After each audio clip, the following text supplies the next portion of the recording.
विज्ञान से जुड़ी नवीनतम वीडियो को देखने के लिए चैनल की सदस्यता लेना ना भूलें और विज्ञान से संबंधित सभी वीडियो पर जानकारी लेने के लिए बेल आइकन जरूर दबाएं।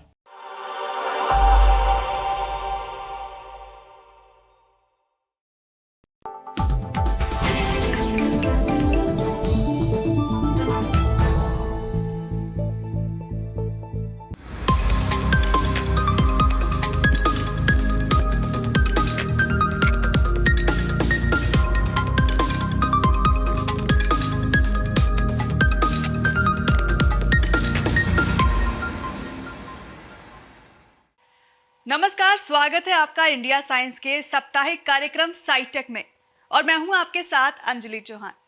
आज के इस एपिसोड में जानेंगे आकाशीय बिजली से जुड़े ताजा शोध और मधुमक्खियों की गपशप के बारे में। तो देर किस बात की, चलिए शुरू करते हैं आज का साइटेक।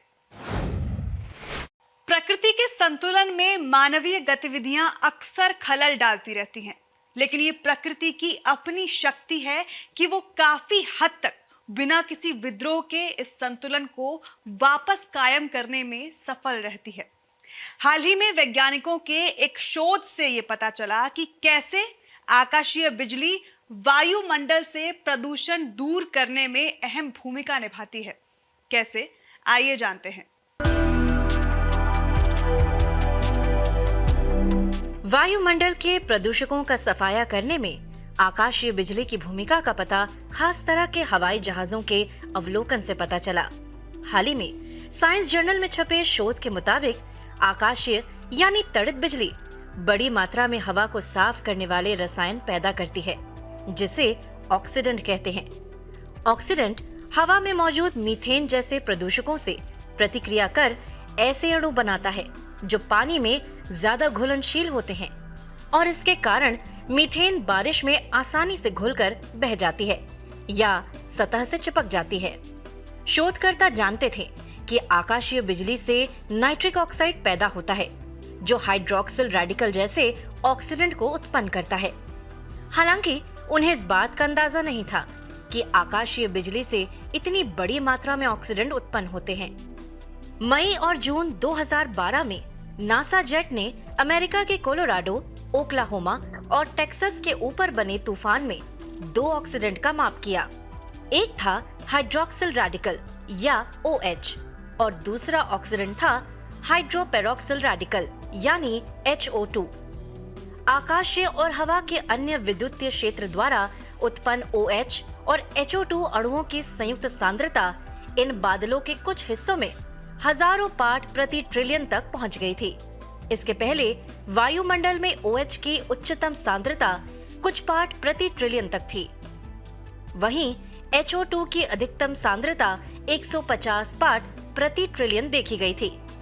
उस समय वैज्ञानिकों ने इन अनापेक्षित आंकड़ों को दबा दिया था, लेकिन बाद में प्रयोगों से पता चला कि विद्युत यानी बिजली से इतनी बड़ी मात्रा में HO और HO2 का उत्पादन संभव है, जिससे इस बात की पुष्टि में मदद मिली कि ये ऑक्सीडेंट सिग्नल वास्तविक हैं। पूरी दुनिया में किसी भी क्षण लगभग 1800 आकाशीय बिजली के साथ तूफान की घटनाएं घटित होती रहती हैं, जिससे शोधकर्ताओं ने अनुमान लगाया कि आकाशीय बिजली वायुमंडल में मौजूद OH के 2 से 16% के लिए जिम्मेदार है। हालांकि कड़कने वाले बादलों के अध्ययन से ज्यादा सटीक अनुमान की जरूरत है, लेकिन यह और भी महत्वपूर्ण होगा कि कैसे आकाशीय बिजली वायुमंडलीय केमिस्ट्री को प्रभावित करती है, क्योंकि जलवायु परिवर्तन से आकाशीय बिजली की घटनाएं बढ़ती हैं।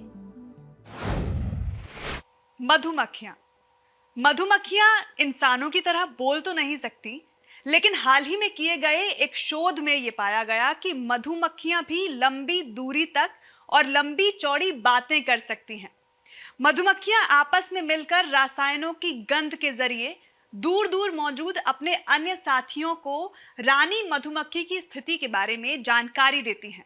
कैसे, आइए जानते हैं।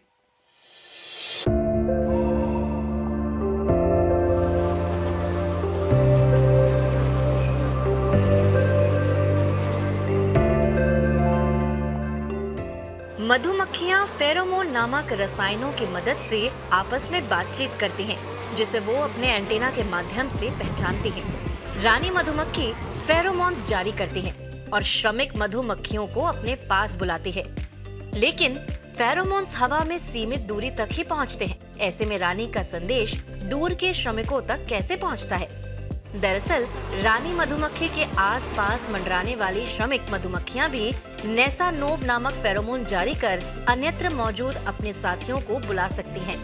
नेसानोव की गंध छोड़ने के लिए वे अपने पेट को थोड़ा ऊंचा उठाती हैं, ताकि फेरोमोन स्रावित करने वाली ग्रंथियां हवा के संपर्क में आ जाएं। फिर अपने पंखों को फड़फड़ाकर वे गंध को पीछे की ओर भेजती हैं। वैज्ञानिक ये तो जानते थे कि हर मधुमक्खी की एक गंध होती है, लेकिन उनका नेटवर्क काम कैसे करता है कि वो बड़ी संख्या में रानी मक्खी के पास इकट्ठा हो जाती हैं, ये एक रहस्य था। इस प्रक्रिया का खुलासा करने के लिए कोलोराडो विश्वविद्यालय के कंप्यूटर विज्ञानी डीयू माई गुएन और उनके साथियों ने अध्ययन के लिए मधुमक्खियों की सबसे आम प्रजाति एपिस मेलिफेरा की कॉलोनी को चुना। अध्ययन के लिए उन्होंने पिज्जा के डिब्बे के आकार का समतल क्षेत्र तैयार किया, जिसकी छत पारदर्शी थी। इसमें मधुमक्खियां सिर्फ चल सकती थीं, लेकिन उड़ नहीं सकती थीं। इसके एक कोने पर उन्होंने रानी मधुमक्खी को कैद कर दिया और दूसरी तरफ से श्रमिक मधुमक्खियों को छोड़ा और उनकी गतिविधि को कैमरे में रिकॉर्ड किया। इसके बाद शोधकर्ताओं ने आर्टिफिशियल इंटेलिजेंस सॉफ्टवेयर की मदद से नेसानोव फेरोमोन जारी करने वाली मधुमक्खियों को ट्रैक किया, जिसके बाद उन्होंने पाया कि किसी श्रमिक मधुमक्खी द्वारा रानी की स्थिति पता कर लेने के बाद उन्होंने रानी मधुमक्खी के पास से एक दूसरे को एक समान दूरी पर व्यवस्थित रूप से कतारबद्ध करना शुरू कर दिया। हर एक मधुमक्खी अपने पंख फड़फड़ाकर अपने पड़ोसी मधुमक्खी तक नेसानोव पहुंचाकर उसे ठीक से कतार में लगवा रही थी।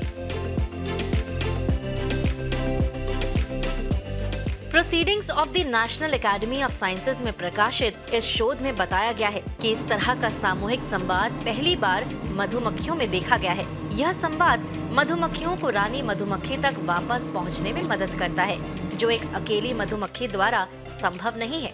देखा गया है कि मधुमक्खियां गंध की इस श्रृंखला के द्वारा एक दूसरे के बीच लगभग 6 सेंटीमीटर की दूरी रखती हैं।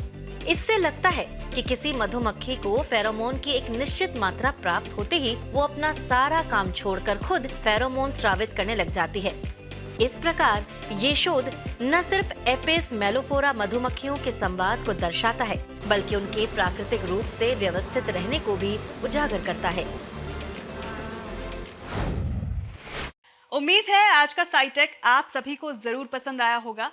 आप अपने सुझाव हमें नीचे दी गई ईमेल आईडी पर भेज सकते हैं। साथ ही विज्ञान से जुड़ी तमाम जानकारियों के लिए इंडिया साइंस को फॉलो करें और सब्सक्राइब करना भी ना भूलें। आज के लिए बस इतना ही। फिर होगी आप सभी से मुलाकात साइटेक के एक नए एपिसोड के साथ। तब तक के लिए हमें इजाजत दें। नमस्कार।